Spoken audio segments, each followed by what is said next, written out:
Sumé, que nome engraçado! Nunca ouvi falar disso. Joãozinho, o que quer dizer Sumé? Eu, hein? Você é tão criativo, Joãozinho. Oi, eu sou o Joãozinho Wolf e hoje eu vou te contar uma história que na verdade é da sua própria cultura e você já deveria saber. Mas isso vai ser depois da vinheta.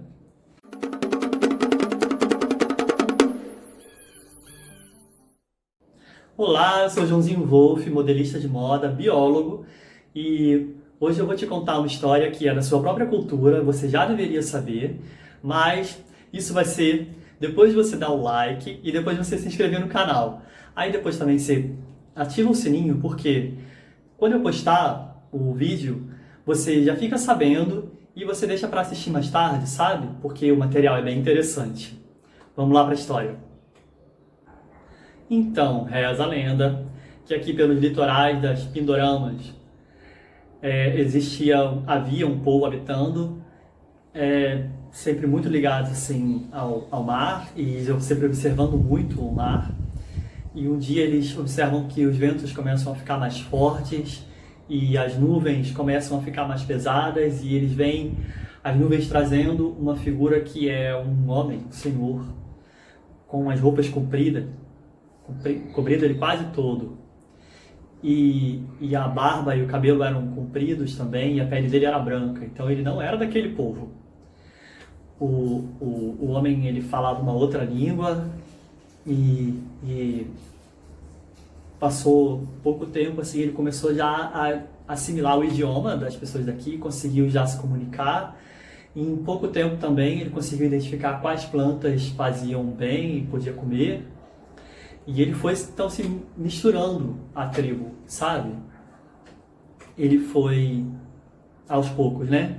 Ensinando as pessoas dali da tribo a pegar as sementes dos frutos, as sementes das coisas que eles comiam e botar na terra, regar enfileirados assim.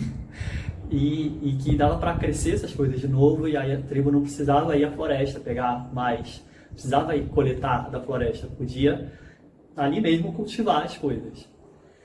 Ele também ensinou as pessoas a curar as feridas com ervas. Então ele conseguia identificar quais eram as plantas que podiam ser utilizadas como medicamento e ele tratava as feridas das pessoas ali da tribo sem cobrar nada em troca por isso. Isso deixava os pajés com um pouco receio e meio enciumados, sabe? Não era visto com bons olhos. Aí ele também ensinou as pessoas dali a pegar espinhos de umas árvores e de umas palmeiras e meio que torcer e ligar a um fio comprido e pescar. Ele ensinou os índios a fazerem os tais dos anzóis de espinhos de árvores. E ele não gostava muito do ritual que as pessoas aqui tinham, que era um costume, que as pessoas comiam os prisioneiros. Pois é, os indígenas aqui, eles, não sei se vocês sabem, eles costumavam devorar os prisioneiros, né? Era um ritual, era uma coisa... não era de qualquer maneira, né? Mas havia esse ritual e o Paezumé ele não concordava com isso, ele não participava desse tipo de celebração. Mas a coisa azedou mesmo foi quando o cacique da tribo onde ele morava resolveu convidar Paezumé para o segundo casamento do cacique. Paezumé já tinha se casado com uma nativa, já tinha 2 filhos, Tamandaré e Araconte, esqueci o nome do outro. Quem souber, comenta aqui embaixo, tá? Por favor. Tamandaré eu tenho certeza. Eu acho que é Araconte. E aí, o Paezumé já estava casado e ele achava que as outras pessoas também tinham que casar, mas era só com uma pessoa, não com 2. Né? Se fosse uma mulher com um marido só e um marido com uma mulher só, e não uma mulher para 2 maridos ou um marido para 2 mulheres. Então, Paezumé saiu da tribo, se afastou da tribo, foi lá para a oca dele, enquanto o pajé estava fazendo essa celebração de casamento dele.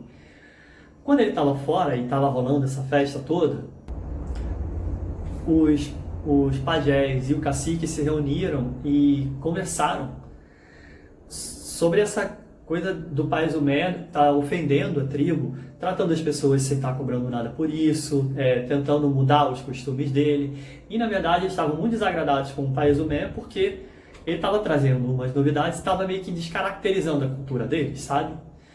Quando o pai Zumé estava voltando ele soube que acabou a celebração e que pai Zumé então estava voltando, ele foi surpreendido porque quem estava na tribo recebeu ele a flechada.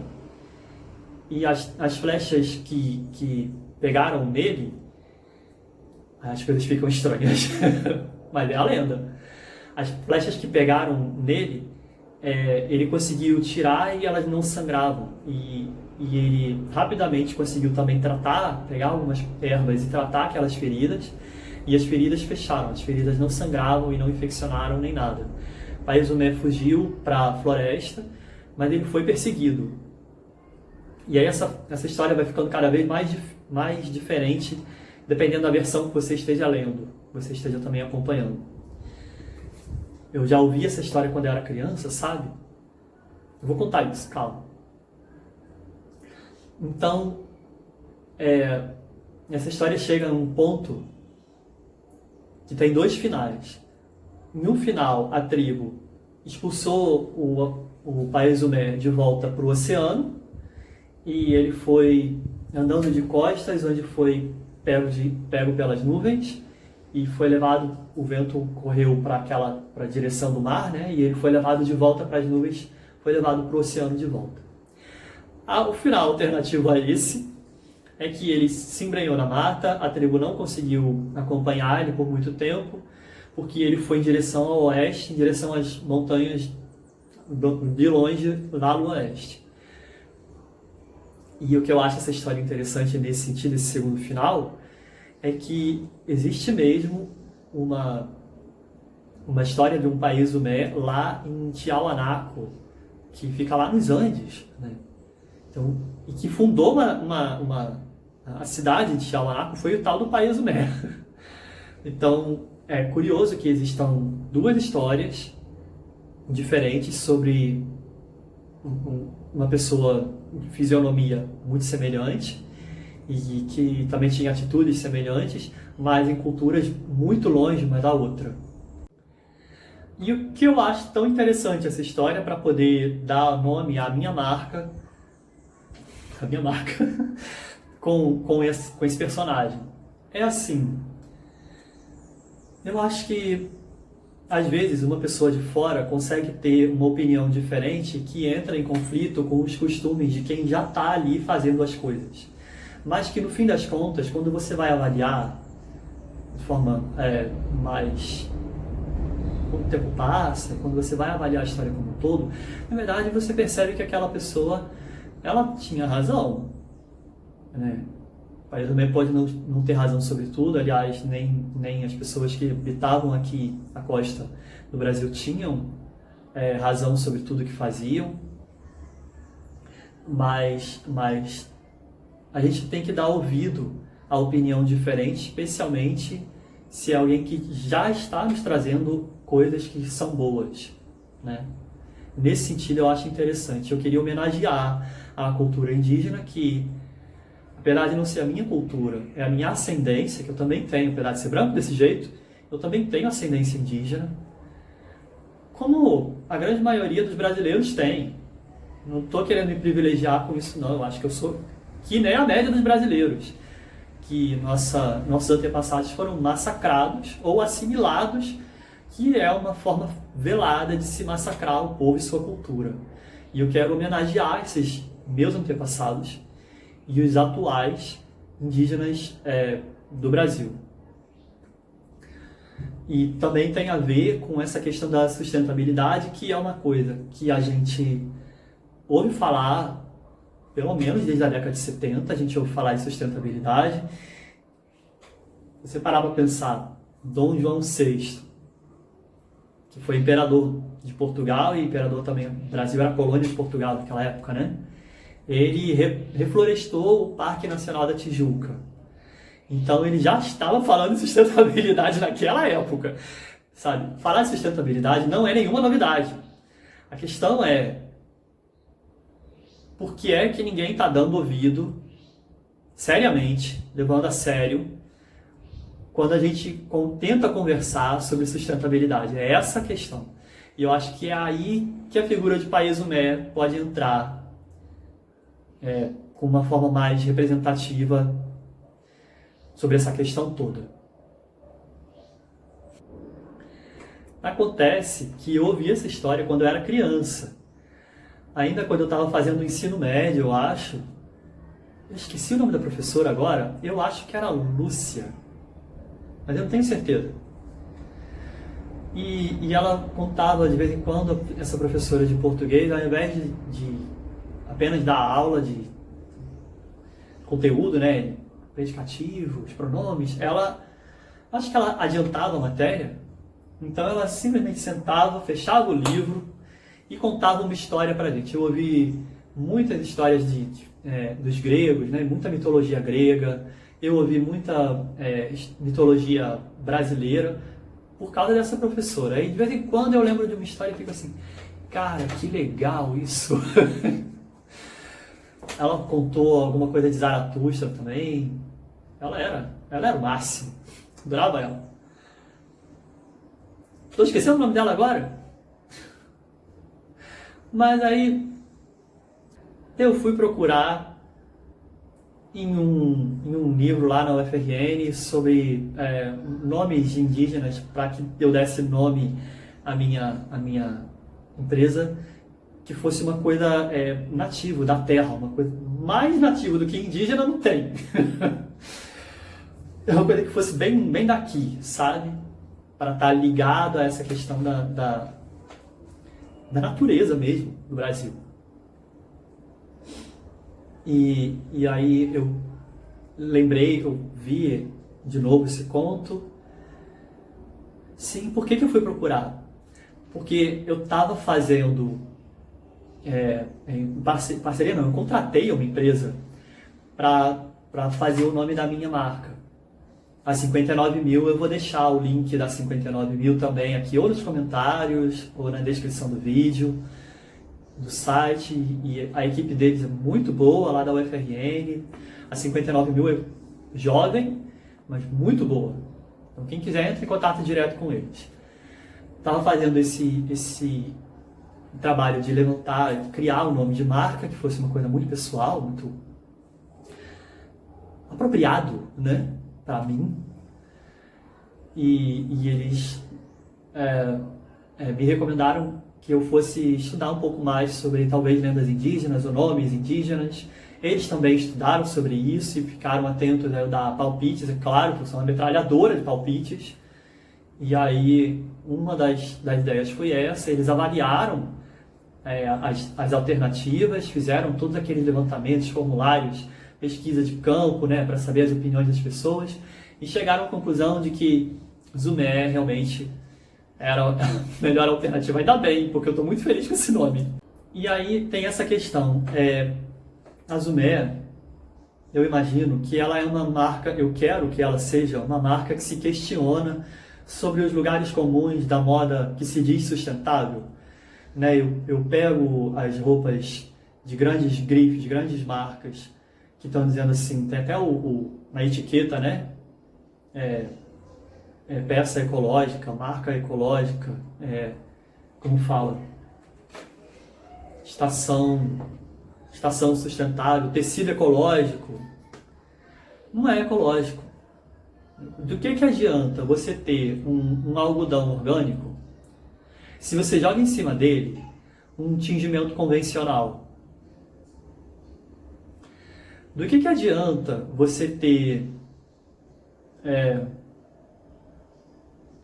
tingimento convencional e algodão orgânico Se a mão de obra que você está explorando para produzir essa peça está sendo tão mal remunerada, tão mal paga, você não está acompanhando os trabalhadores que fazem aquilo, você está se lixando para a vida deles. Então você acaba causando impacto ambiental e essa atividade não vai ser sustentável a longo prazo. Então é preciso sim que a gente, como sociedade, mas mais do que isso, sim, é necessário que os empresários abram o olho e mudem as suas concepções de que é pra gente, como empresário, ganhar dinheiro investindo em marca, desenvolvimento de marca, que várias pequenas marcas que visam assim a produção de poucas peças, que tomam cuidado com o material de origem, com o descarte também do material, que tomam cuidado com cada uma das pessoas que estão trabalhando na empresa. Não é necessário que o Azumé quer ser uma dessas empresas que vai inspirar outras a agirem de forma realmente sustentável. A Azumé é para gente que quer ser realmente sustentável.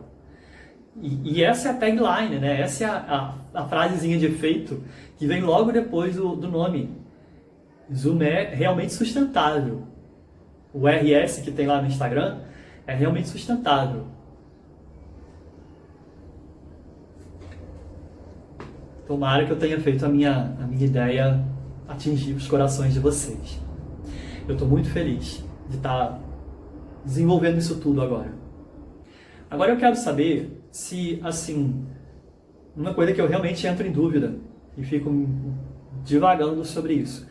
Eu tenho essa visão muito clara, muito objetiva, né, assim, de que é necessário que a gente mude nossos hábitos de consumo e que o empresariado também tem responsabilidade sobre isso. Agora, eu acho que faltam pessoas que pensem em fazer esse tipo de atividade, mas eu não sei se quem está me ouvindo, quem está assistindo o vídeo, estaria disposto a ir trocando o seu guarda-roupa aos poucos, né, conforme fosse necessário, e trocando seu guarda-roupa por peças que sejam, por marcas que sejam comprometidas com a sustentabilidade declaradamente nesses mínimos detalhes, entende? Você que está me assistindo, você faria isso? Assim, antes de comprar a sua próxima roupa, quer seja para si ou quer seja de presente, você daria uma olhada para ver se a peça foi feita de uma forma mais ecológica, respeitando o meio ambiente, com um tingimento natural, sem ser tingimento sintético, ou até, quem sabe, sem tingimento nenhum. Você priorizaria uma marca ou uma linha de roupas que seja realmente sustentável? É essa a minha pergunta. Eu realmente estou curioso para ver quais vão ser os comentários nesse vídeo. Agora eu quero agradecer por você ter chegado até aqui nesse ponto do vídeo. Não esquece daquele joinha, segue o canal lá embaixo, liga o sininho, porque toda vez que eu estiver postando, você vai ficar sabendo e você assiste mais tarde. Tá ótimo? Valeu, gente!